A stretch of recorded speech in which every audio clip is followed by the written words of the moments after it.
The truth of the matter is this. Welcome. I don't think a lot of the consuming public knows that, but that is the case. goatforreal216. It's just math. Just math. The podcast. He's a little bit savage. Good evening, Miss Eva. Good evening, Mr. Sean. Eva B. Sean P. I like her name. I know, me too. People are liking it too. I think it makes me, I know for me, it makes me sort of gangster, rappish. Like a gangster rapper a little bit. Like Sean P. Which we all know that either in another life or... It's your secret identity. Yeah, I mean, and at the end of the day, Big Sean, that's really me. It's your secret just identity. So you know, it's not the guy that you see in the videos. I'm a closet gangster rapper, just so everybody knows. One day we'll get a sneak peek. One day. What's up?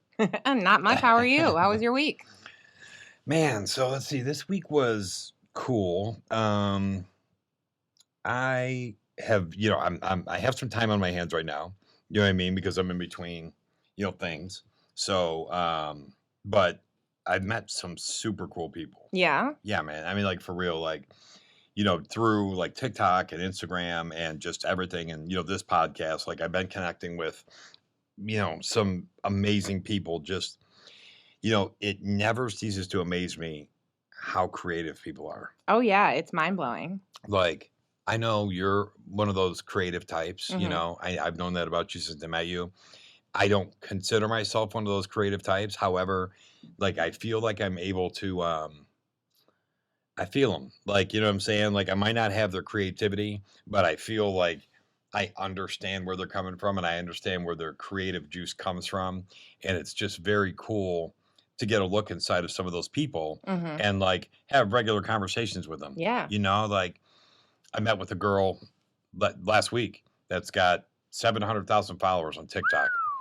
I mean, and she's amazing. I mean, her content is amazing and meaningful, and her message is perfect. You know what I mean? She's on point. And just sitting with her and just, talking to her, she's just a normal person, but she has that, she has that ability to convey her message in a digital format with TikToks or Instagram or whatever it is. And just watching that creativity come out of people is just, I don't know, it's just super exciting for me. Yeah, it's cool. And I think one of the things that's cool about you, though, is like sometimes you can come up with like an idea and then the super creative minds just like springboard from it. You know what I mean? No, I know. I'm like the That's hype where man. your creativity is. Yeah, I come up with like the idea and then all of a sudden it's like a thing. Like, I think it was maybe 3 months ago.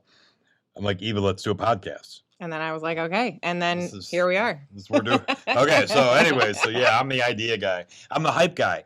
Man, let's go. But that's cool, man. I mean, it is. But again, I mean, I don't know. I feel blessed just to meet with so many great people, man. And like I said, the girl, she blew me away. Just when I watch her content and stuff like that. And it's just, you see these people walking down the street and you don't know what's inside of them. And sometimes you stumble on somebody and you get to see their creativity, and it's, it's mind blowing. It really is. So yeah, I had a cool week. That was the highlight of the week. That's awesome. I think, yeah, for me personally.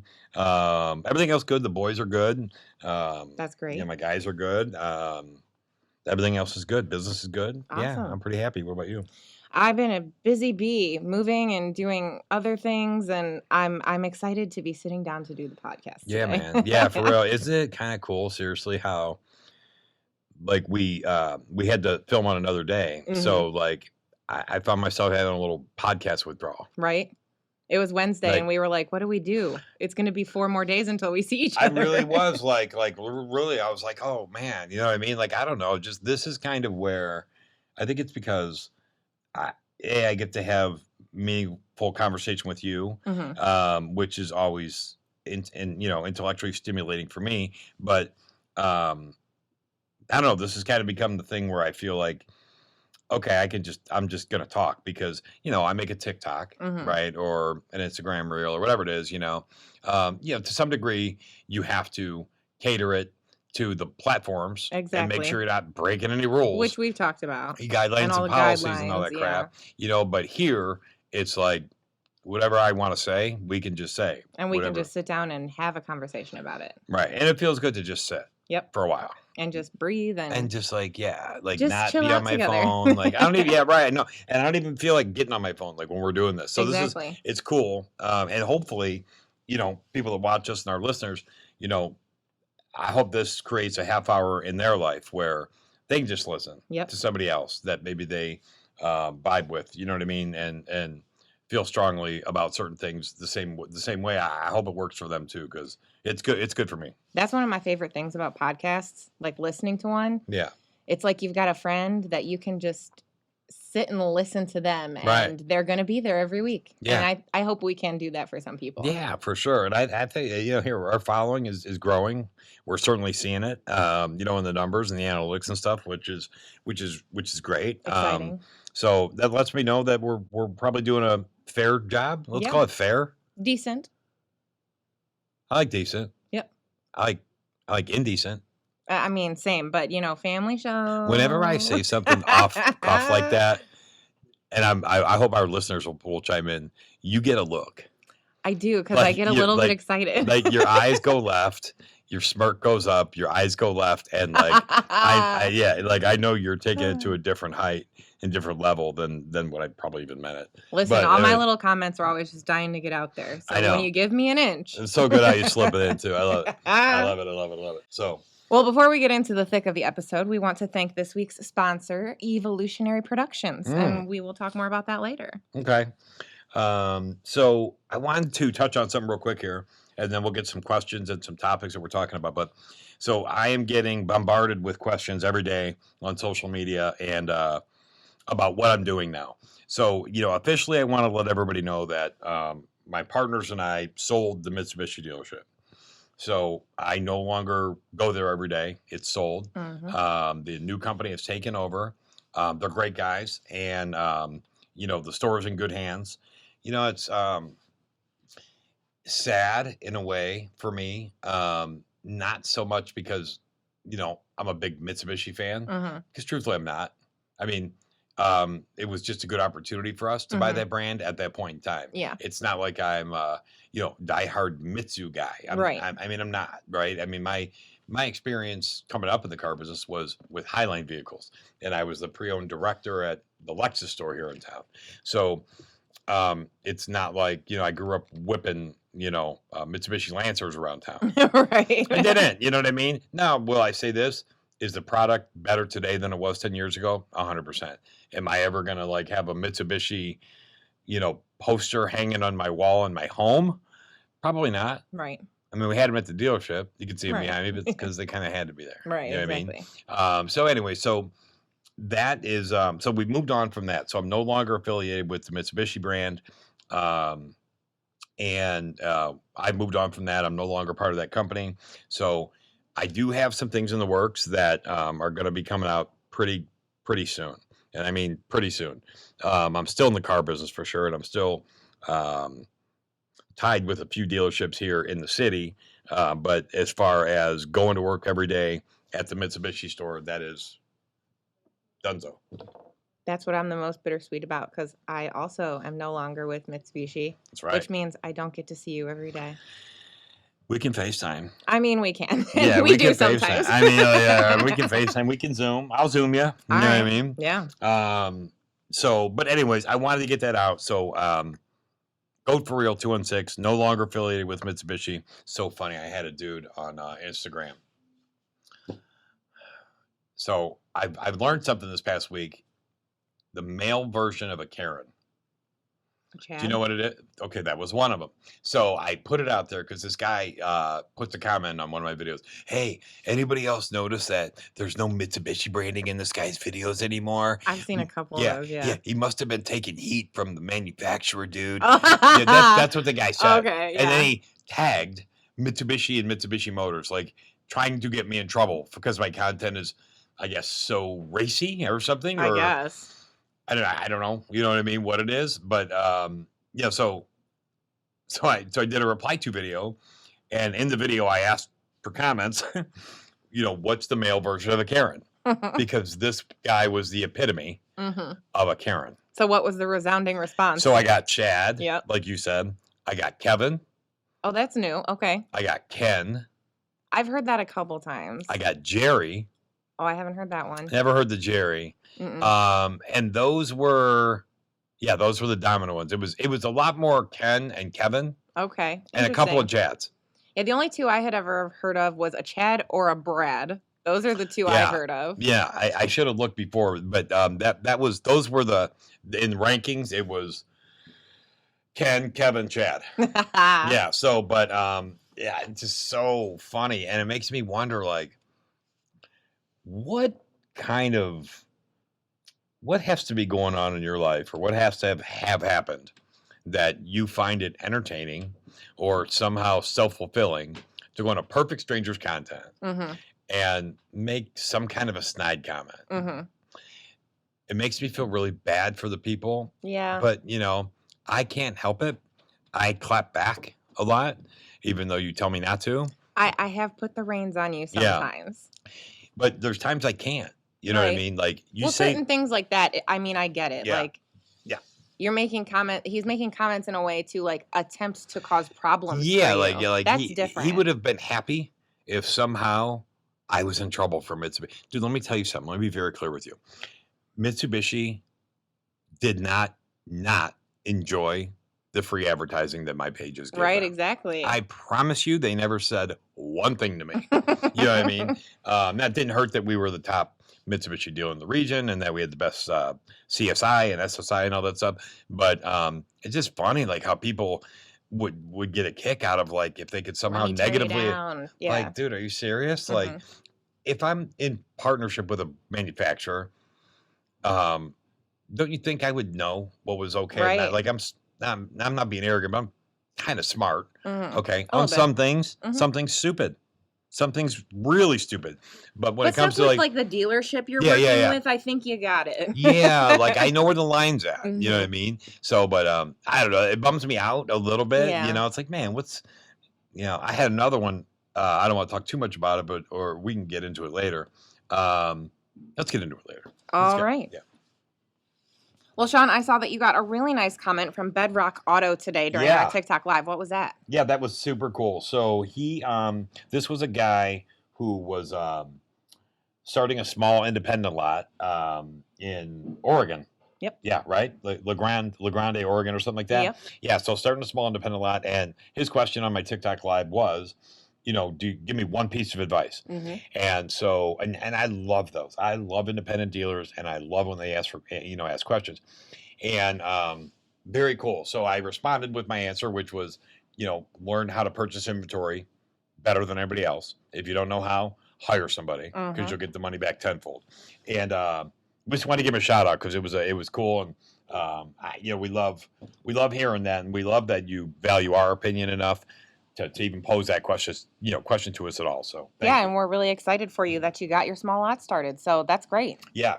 Learn how to buy cars right. I'm telling you, it takes care of a lot of evils. If you're in the car right, you can be not the best marketer, not the best advertiser, not the best salesman. You're in the car right, you're going to sell the car. 100%. Now, flip side, you can be the best marketer, advertiser, and salesman. If you're not in the car right and the car's priced wrong, you're not going to make money. Yep. So it's one of the core fundamentals. So 100%. Yeah. So good stuff with some reviews on the podcast. Yeah, I did want to call that out really quick. We are starting to get some reviews on Apple Podcast. Awesome. Both of these reviews were 5-star ratings. Hello. So thank you very much. But I did just want to say one of our reviewers said, Sean P. and Eva B. are authentic to the core. Their content is unapologetic and pure. I enjoy listening to them weekly. Yeah. And we enjoy you listening to us. So thank you so much. We like to keep it 100. Keep 100. On that note, another person said, Sean P. is extremely knowledgeable and always tells it like it is. He understands how the market is changing and keeps people informed, which is great. That's exactly what we're trying to do. Did they mention anything about the... Nah. The was not mentioned. Somebody please put a comment on TikTok about... We're going to be looking. The sick part. And I didn't get a haircut this week, and I was like, you know what? It still looks pretty dope. It does look pretty dope. Yeah. I mean, I wake up like this. I mean... But we're still going to see Matt at Seidel's Barbershop on Wednesday. All right. Yeah. So questions today. We did, man, Eva and my sister, Trish sells cars, she's been on here, put me to like the test today. They want me to do like what I think it's a brand new thing you guys thought of. I mean, we've been lovingly I think calling you invented it. Well, in all truth, it was Trisha's idea. I just kind of helped formulate it happening, but we've been lovingly calling it a mega live. Yeah, or super live or mega live, Yeah. mega live, which is cool. So mega live. So we jumped on lives at the same time on Instagram, TikTok, and Facebook. Now, All at the same time. Admittedly, the Facebook one didn't work because I screwed it up. But we started out trying it. But the concept worked. Yeah, the concept worked. The concept was just fine. So we technically did 2 active ones at the same time, Instagram and TikTok, and they just fired questions away, man. I mean, it was intense. I was barely keeping up. Like rapid fire. Yeah, I hear your little fingers over there answering people, and I'm trying to keep up, you know. And my ADD's on fire already, so I'm like, oh my God, what's happening, you know? I think we did okay. We got almost all the questions. We did do okay, actually. And people were excited. They were really interactive today. We're a good team. I mean, I don't disagree with that at all. Let's call it what it is. We're pretty great together. Yeah. But I definitely think we should do that again. That was pretty You do successful. it next time. You do it. You sit there and get fired away rapid fire, 9,000 questions, and people. And you know, here's the thing, because I take it serious. People are asking me these questions, and they like my answer matters to them, which I think is awesome, and I'm blessed and I'm humbled. But so I gotta give them the right answer, right? They're literally like, "Babe, goatforreal216 said we gotta do this," and then that's what they go do, right? And I'm not saying everybody, but I know there's people that, because I get that response from people. So I want to answer on point. You know what I mean? But you do the smart thing. On the rare occasion that you get a question that you're not prepared to answer, you tell them straight up, this is a longer answer, or I need to think about this more. Send me a message. And they're thankful for that too, because you're not giving them a BS response. Yeah, because I'm not going to say nothing that I don't believe is going to help them. You know what I mean? I definitely don't want to say something that's going to hurt. Exactly. So that's what we're going to do. So we're going to answer some questions. I might. Yeah, I mean, I don't know. I might jump on my soapbox a little bit about some things that have been bothering me. I might give you 30 seconds to talk. Hey, sometimes you got to get it off your chest. 30 seconds is about all I can give most women. Hands off. Nope. Eyes to the left. Smirk went up. Eyes to the left. I'm not gonna comment on that one. Like clockwork. I love it. No self comments today. I love it. I love it. So, that's what we're gonna do today. You cool with that? Yeah, sounds good. So let's take a quick break and jump right into it. I need a break. Good. All right, holla. So, want to thank a company that is near and dear to my heart. Who's that? EVAlutionary Productions. Oh my gosh, that sounds so familiar. I wonder where I've heard that before. Guys, let me tell you about EVAlutionary Productions. So it's run by a gal named Eva B in the industry. And so she is a technical, artistic whiz with a great work ethic and exquisite artistic ideas when it comes to any and all things digital production. If you are looking for somebody to help you remote, or you could be local, Eva has started a company called EVAlutionary Productions, and it is taking off. So you can be one of the beggars. You can add your name to the list. But if you come from this podcast and you say it, I bet you get moved to the top. I think that's pretty accurate. I think that's true. EVAlutionary Productions, helping you create evolutionary content. All right, everybody, we are back. Thank you so much for joining us again. Back at it. Glad you could show up today. I make time for you. Man, you make me sound pretty freaking awesome. Did you like that? I did like that. That was great. I'm ready to give you money right now. I mean, okay, let's go. We'll talk afterwards. I love it. So yeah, cool. Good deal. Congratulations. Thank you. And I know it's early, but I know you're going to be successful. That's the hope. So open discussion. Let's see. Topics of interest. So we're going to get to some questions here in a little bit. Some things that have been on my mind that let's hear it. Yeah, I mean, my mind is a very scarce place. It's barren. I would say quite the opposite. There's not. I feel like it's constantly full of a billion different things. Actually, I mean, it is, but here. So,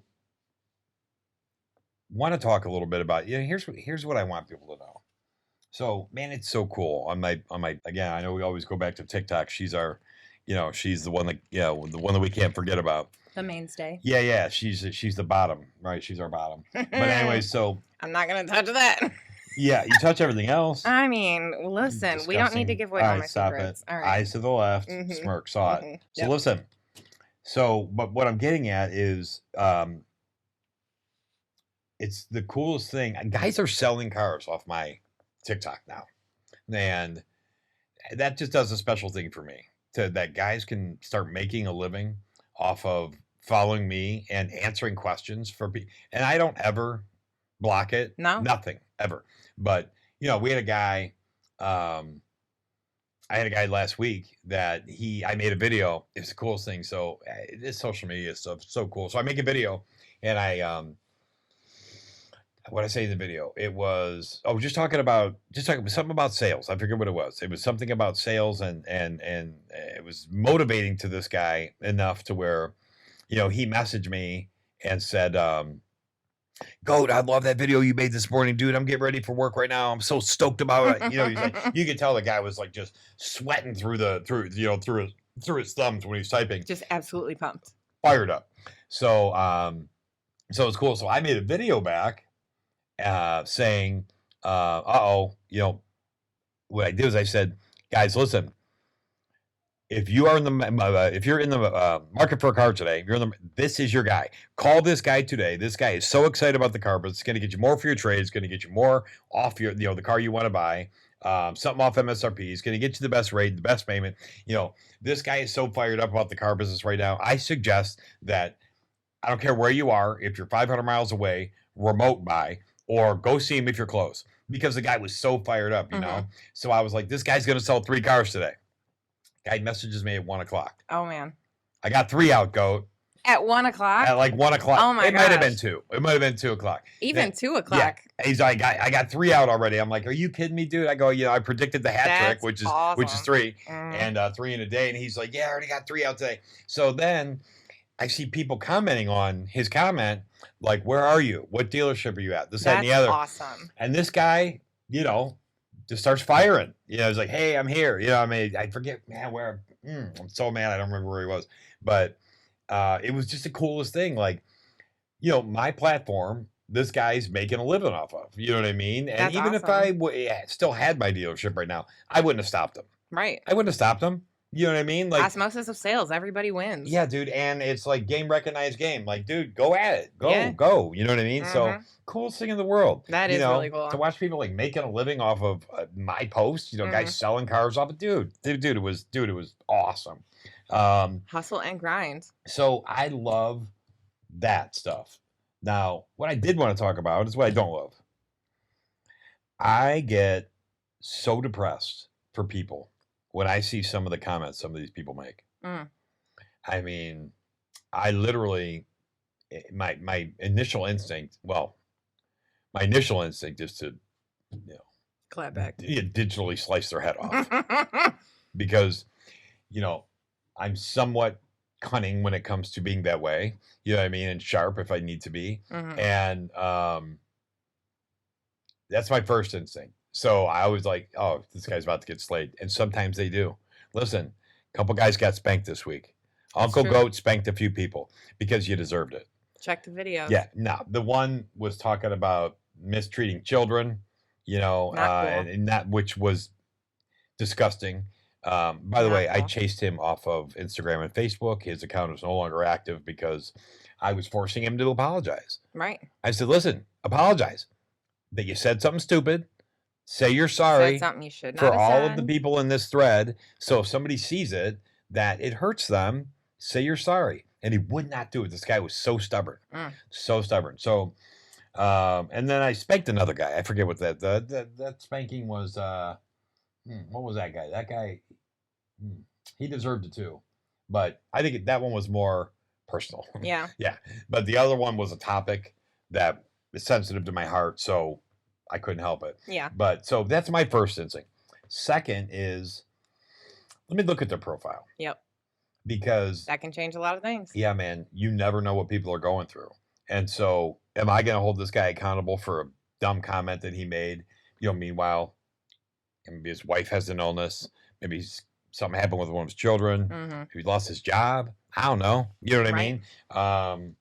Could be a lot of different things, So I look at the profile and I try to say, okay, you know what I mean? I don't want to think too quickly and react. So, so I do that. And then I get sad for them. Yeah. Like legit. Like I get sad because it's like, how depressed, maybe, I don't know if that's the right word, or just angry or bitter do you have to be to jump on somebody's social media? Now, my social media, I'm not hurting anybody. I say some dumb stuff. They're skits, guys. They're jokes. When I joke about people's credit scores, it's to make people laugh. Yeah. It's no different than when these comedians talk. The reason they're funny is because they talk about the things that we all think about in here. And things that are relatable, even if they kind of suck. Correct. Yeah, but you know what I'm saying? Like, those guys say funny things that we're all thinking and can't say. Yep. And that's why they're funny. Right? And so, so I joke about that stuff and whatever. So I understand occasionally if it would rub somebody kind of the wrong way. But there's a limit, though, in how somebody responds. Like, you can just say, hey, this hit close to home and it whatever. Right. But then when you take it to that level of like personally attacking somebody, that's different. I mean, here, send me a DM and say, bro, didn't really like that one. You know what I mean? Didn't really like that one. Yeah, whatever. That's cool. You know what? I've taken them down before. Yeah.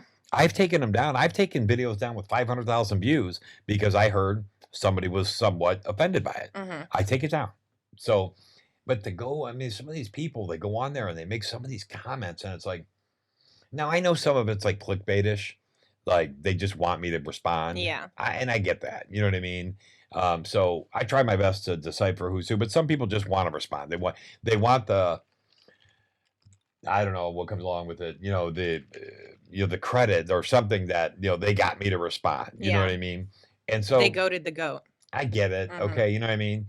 But some people mean it. Yeah. Like they're saying hurtful stuff to just like try to hurt me or another creator and be recognized for it and look cool. Yeah. You know what I mean? And the thing that bothers me about it so much is, just because I'm a father and I feel bad, like these people, they're setting horrendous role model examples for their children. And I ask and I say something, clearly you don't care about your kids being raised right. You're showing that this is what you do. You spew hate at at perfect strangers, whatever online and put that out there. And then my kids could see it. Right. Right. And then that's a whole nother rabbit hole of just mess. Right. So you're willing to hurt.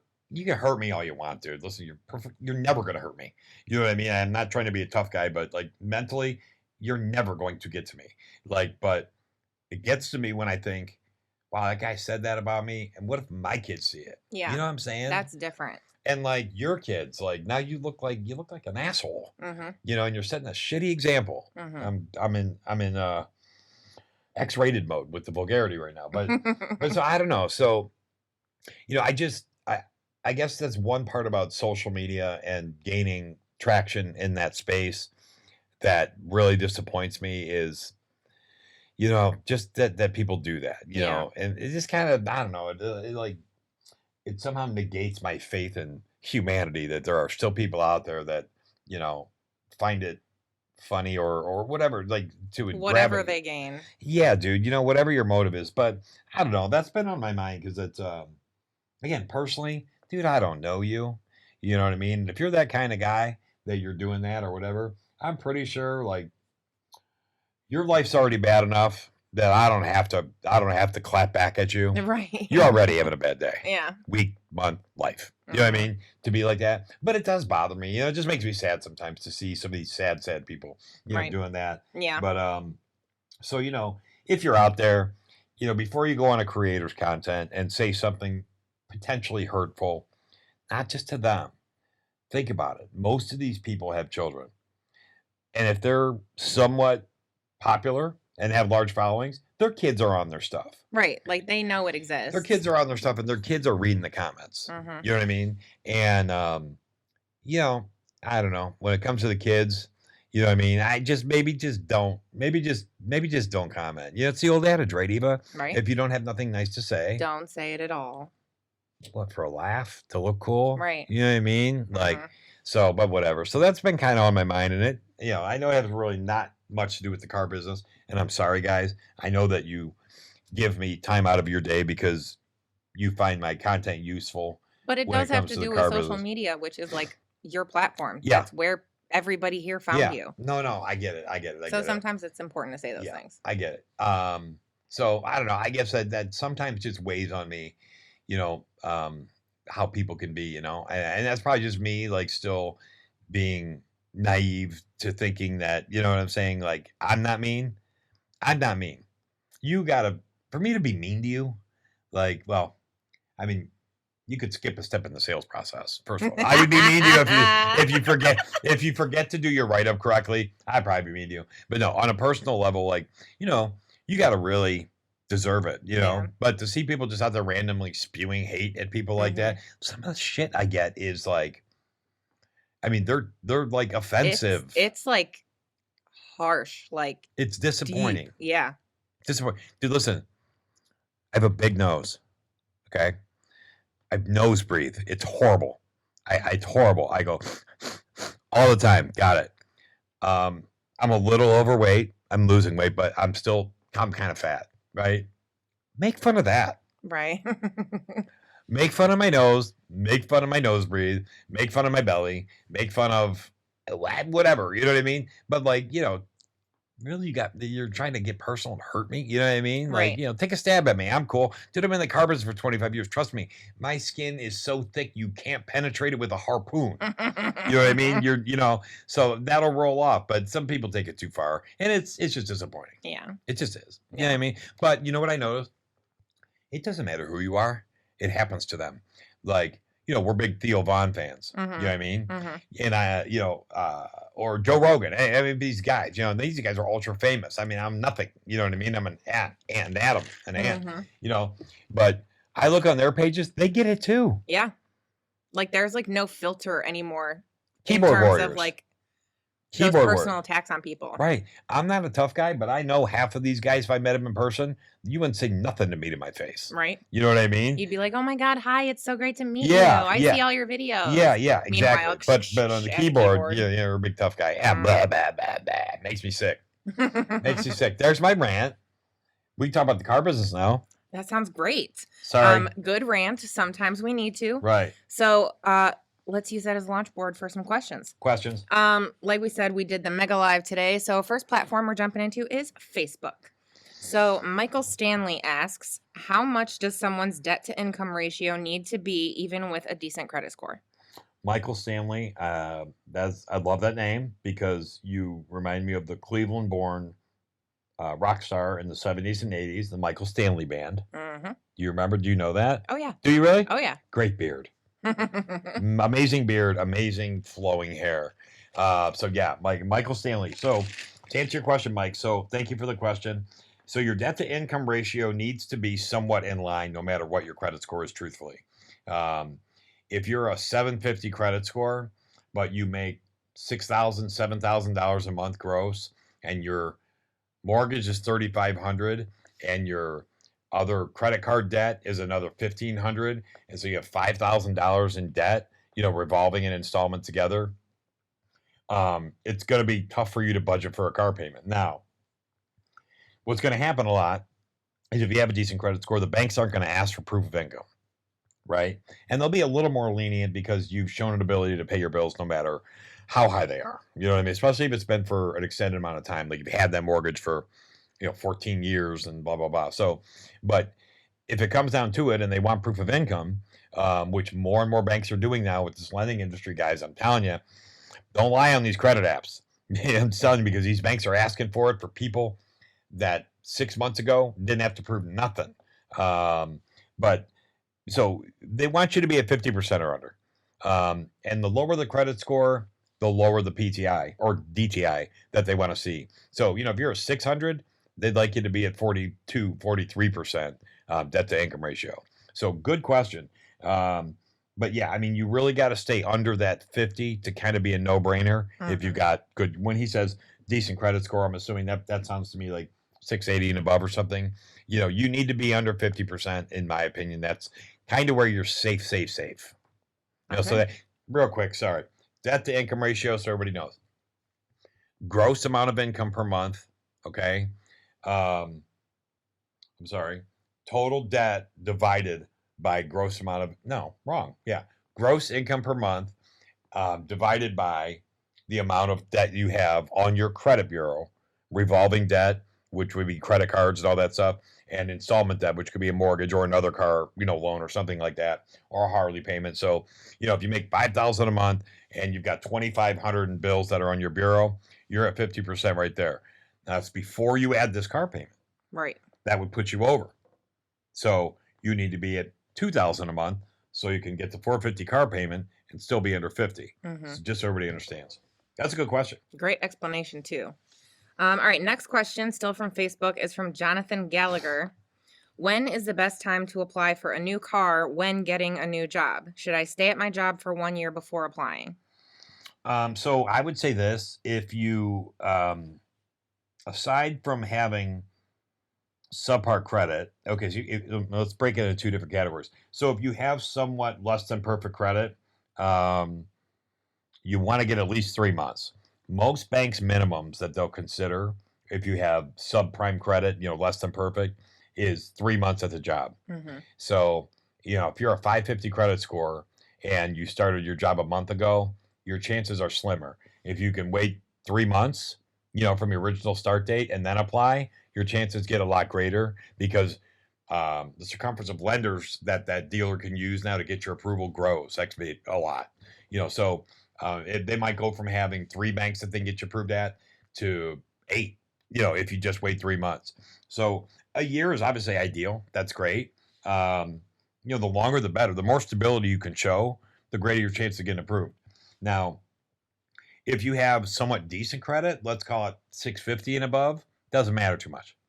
1 month, 1 pay stub, truthfully. I mean, assuming you had job time before that, now if you're 19 years old and it's your first job, then they're going to want you to be there longer. But, if you're a grown adult, and you've had a job before that one, and you just switch jobs, which happens today more than it's ever happened in history, they're going to want, you to at least have a pay stub. So you got to be there a couple weeks, with proof of, but I was here for 2 years before that.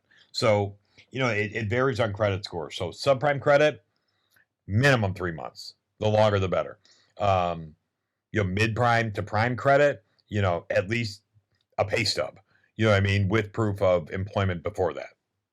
Nice. Awesome. Yeah. All right. Well, moving right along, still from Facebook, we have Jose Non Rodriguez. Can a dealer tell you that your credit score is different than what you would get from the bank? So this is one of those things that people think today because they used to do this in the 80s and the 90s. They would credit with it. It's called credit whipping. So what they do is they pull your credit score, and you got a 740. They tell you you're a 640. And that's why you should. Difference. Yeah, and that's why you should take this rate because you're 640. Right. You get it, and people didn't know back then. Think about it. In the 90s, there was no Credit Karma. Yeah, that's a good point. You had to pay for a credit report. Most people didn't do it. Right. They didn't even know you could do it. I think the first indicator that you could buy your own credit report, if you think about it, was like freeannualcreditreport.com. Freecreditreport.com. Right? Yep. Wasn't that what it was? Yep. Okay. They had all those catchy ads. Correct. So that was the first time people were like, holy cow, I can look at my own credit. But before that, so they'd pull your credit. It was a 740. They'd tell you it was a 640 or a 590. And that's why you had to take this 25% interest rate. So, a lot of regulations happened in the 2000s and whatever to protect consumers. So now you have what's called a risk-based pricing notice, RBPN. So when I pull your credit now, I have to provide you with a risk-based pricing notice, and that indicates what your credit score is. Okay. So no, the answer is they should not be saying that your score is lower than what it really is. It's technically against the law, and they have to prove to you what your score is by that risk-based pricing. So you go to buy a car tomorrow, you do a credit app, you fill out a credit, they pull your credit, they better be providing you with a risk-based pricing notice right there, especially if you go to buy the car. So they got to tell you where you came in at, so you got an idea what your rate should be and whatever. So, but back in the old days, boy, it was, Wild West. Wild West. All right, well, we're going to switch up platforms and hop over to Instagram. Insta. Lowkey82 Jam says, advice. I sell used cars in Oklahoma. Very hard to get good inventory. When you can find, you have to pay up. Problem I'm having is banks only wanting to loan against loan value or maybe JD Power retail. How can I get banks to loan more, or do I just stick to people with some money? Well, if you stick to people, low-key 82 Jam, good question. I can tell this is a car guy. This is a good car guy. He knows what he's talking about. So this guy's probably a good operator. He's intelligent.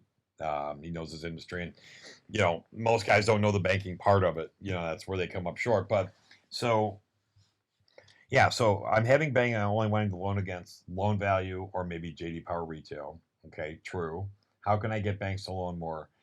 Okay, so the first thing that comes to my mind is there are banks out there, and this guy probably knows this, that use different books.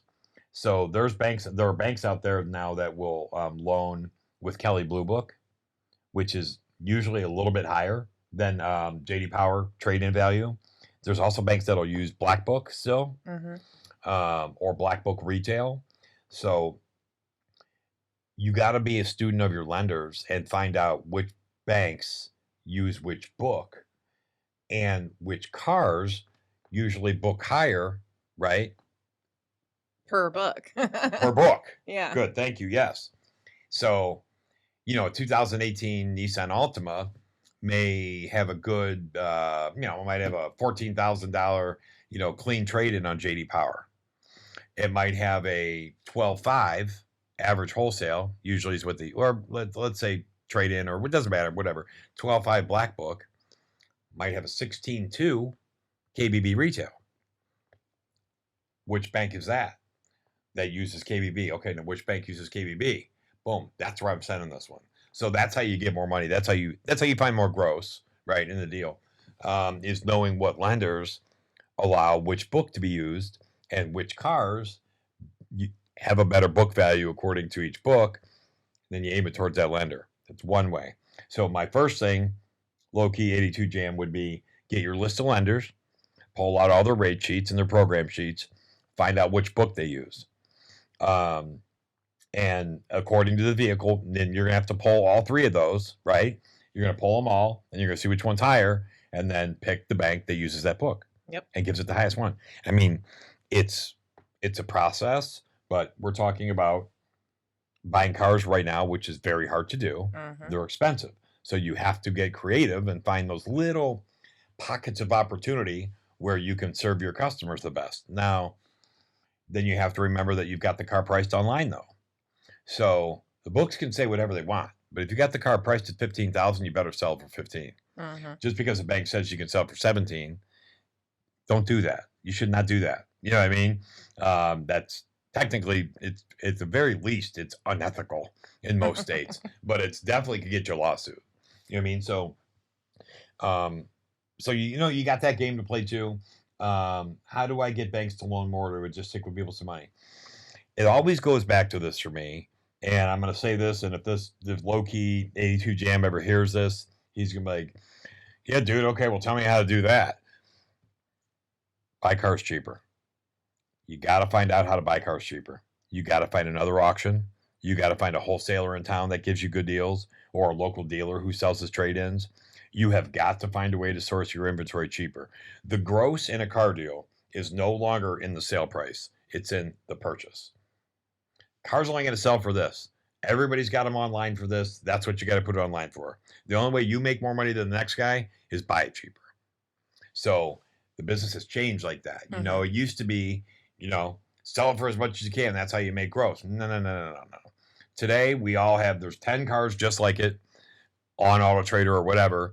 You got to sell it for this if you want to get any phone calls. So how do you make more money? You got to buy it cheaper. So all goes back to buying the car. You got to buy the car as cheap as you can. So that would be my answer to Loki that you probably don't want to hear, or that you've already thought of and can't figure out. But you have an obligation to find out how to buy cars as cheap as possible in order to get the highest return. So it's my answer. I'm sticking to it. Man, I think that was like one of the most in-the-cut answers we've had on the podcast. I feel educated. Do you today. really? Yes, Get out of here. Are you serious? No, I'm serious. In the cut? Yeah, in the cut. Yeah. That was, well, listen, I mean, if you think about it, right? I mean, think about, okay, we'll go back 20 years ago again. Okay, or 30 years ago, whatever. Go before the internet. Okay? How long would that be? Honestly, early 90s. Is that 30? Yeah. That's 30 years. Yeah. Okay. So before all that, local dealer on the corner, priced his car. He bought the car for this. I want to make on this car. And he priced it. And if he paid 15 for it and he said he wanted to make 5,000, he priced it at 20 and it sold. At some people point, didn't know any better. At some point it sold, right? For the most part. So it was all just how much do I want to make, Okay, so the internet comes out. So let's go to today.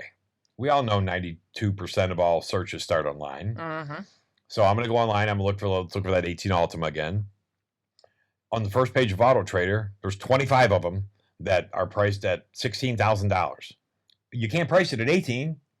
Right, because then nobody's going to be interested. No one's calling. Right. And you're going to drop the price to 16 in 30 days anyways. So that's stupid. So you price the car at 16. How do you make money? You got to buy it cheaper than the next guy. You got to buy it cheaper. That's the only way to do it anymore. And how you have to do that is be a student of your auctions. Network. You got to find dealers that sell trade-ins. I'm assuming this is an independent. He didn't say. He just said that he sells cars in Oklahoma. Yeah, I got you. You have to source cars cheaper.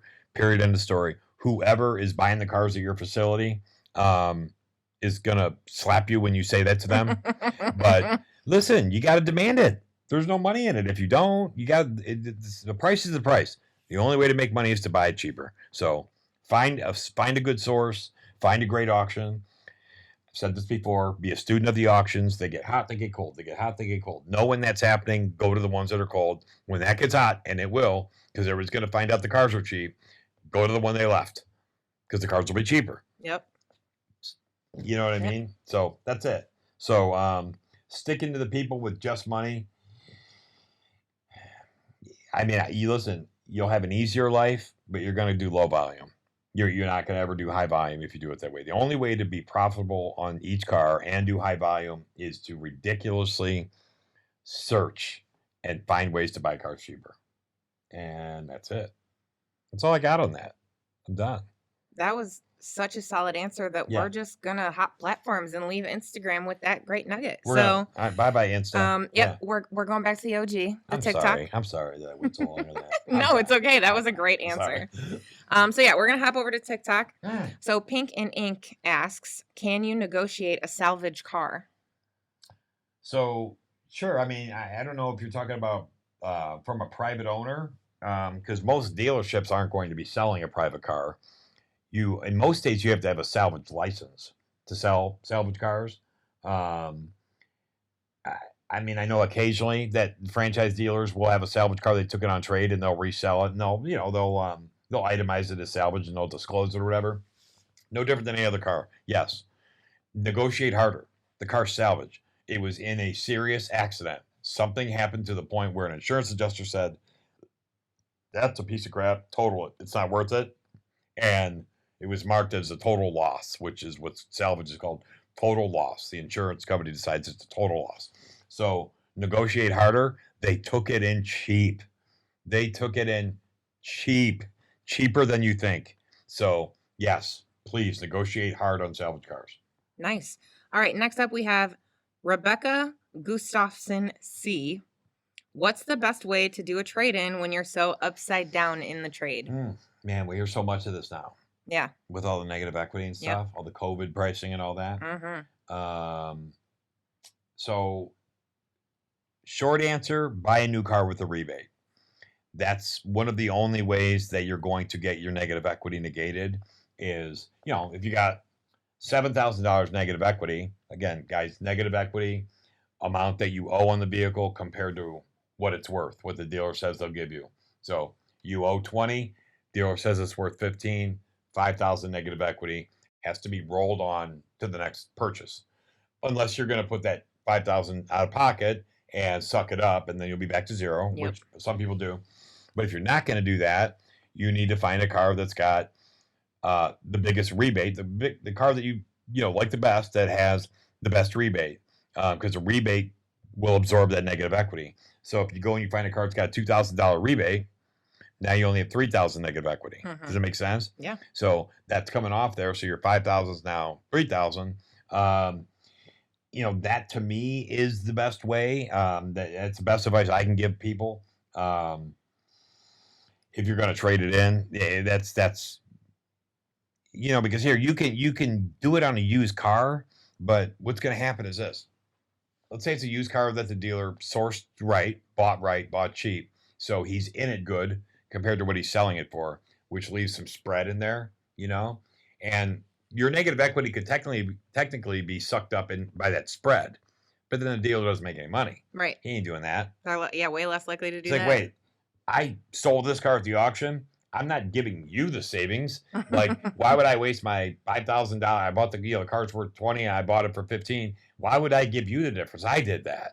He still thinks he should make good money, right? And maybe he should, right? So, the odds of him giving up all that, the spread in there to absorb your negative equity, pretty slim, and I'm not sure that he should anyways. I don't know if that's the right thing or not. So, new car though, customer rebate, they have to give it to you.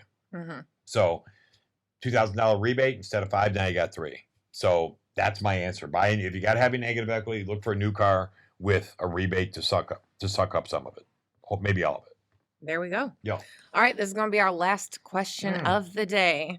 CM87212 asks, my son is buying his own first car. Advice?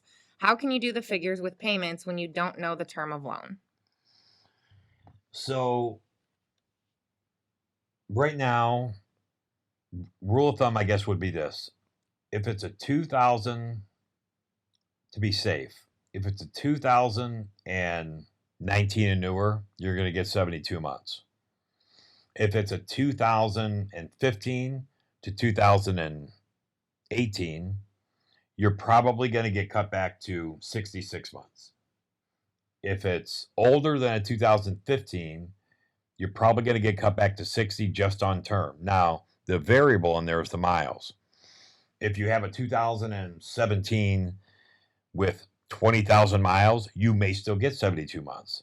So, as far as figuring the payments out, I say figure 3 years or newer, you're definitely going to get 72, maybe 84. So 3 years to current, you're going to get 72. 4 years to 7 years. Yeah, 4 years to 7 years, you're probably going to get 66 months. Anything older than that, they're going to cut you back to 60, assuming it's got average miles. If it's got high miles, they may cut you to 48. So, so that's probably how I would figure it. And then, how you do the figures with payments when you don't know the term. First 3 digits of the sale price, double it. If he's a 600 credit score, add $50. So if he's looking at a $15,000 car, first 3 digits, 150, double it, that's 300, add 50. His payment's going to be $350, ballpark. It's going to be close no matter what term, really. If he's got subprime credit, add 75 to $100. So 150, double it, is 300. Add 100, it's 400. That same $15,000 car is going to cost him 400. Now, if he's got a 700 credit score, deduct 25 or $50. 15,000 would be 150, double it, 300, deduct $50. Let's say his payment's going to be 250. So that's a hack that I did a TikTok on that went somewhat viral. Yeah, lots of comments on that. Yeah, I still get them today. So that's going to be pretty close. But yeah, to figure out the term, 3 years in current, 72. 4 years to 7, you're going to be 66. Anything older is probably going to be 60, assuming they have average miles. High miles, probably cut 6 months off each term. All right, well, those were some great questions. In case you didn't notice, we have lost video feed, which is a rare first. But that's okay. We can get to the end of the episode. Our memory card is full. I'm shocked. I mean, which is great because my memory's empty. I wonder what it feels like to have a full memory, like remember everything. Hey. Well, those were some good questions today. Yeah, those were great questions. Yes, for sure. Yeah, so I did my rant earlier, so I'm done. Yeah, I mean, I'm Gucci. I feel thoroughly educated, so I'm pretty I'm good thoroughly too. satisfied. Same. You're welcome. Thank you. So anyways, yeah, that's where I'm at. Yeah, once again, we want to thank Evolutionary Productions for sponsoring this episode. Check out the show notes for all that info. Guys, thank you for your support. so much on this podcast. Thank you for the reviews. Thank you for the comments. Thank you for the feedback. You have no idea how much it means to Eva and I. We love it.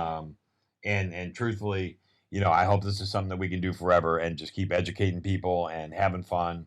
And again, think before you make a comment on somebody's page. Seriously, spread the love, not the hate. Let's just love each other. Let's just love each other. I love love. I love love too. Holler. Holla. Hey, Goat Army, thank you so much for listening. We really, really appreciate all the support. And we would like to thank our sponsor for this week's episode. Your support means a ton. Now, you can find me across all social media at goatforreal216. Facebook, Instagram, TikTok, and YouTube. For additional info, you can check out my bio page, www.goatforreal216.info. Now, when you go to those socials, please do me a quick favor. Make sure you hit the like, follow, and subscribe buttons. And you can find me across all social media at Evolutionary Productions, including Facebook, Instagram, and TikTok. For additional info, you can check out www.evolutionaryproductions.com or www.evabrettrager.com. And just like Sean P. said, please make sure to like, follow, and subscribe. Yeah, leave us ratings, reviews on your preferred streaming platforms. And listen, guys, please be honest. Listen, this podcast is not going to be effective if we don't reach the right audience and you don't tell us what it is you want from our content. Be honest, please. And subscribe there as well. Additionally, for exclusive content, be sure to join us on Patreon, which gives you access to our secret Discord. We love secrets. Yes, we do. Holler. Holla. The Goat for Real 216 podcast is produced by Goat for Real 216 and Evolutionary Productions. Copyright 2023, all rights reserved. No part of this podcast can be reused or reproduced without written express consent from all parties. For information, please contact Evolutionary Productions directly at evolutionaryproductions@gmail.com. Holla!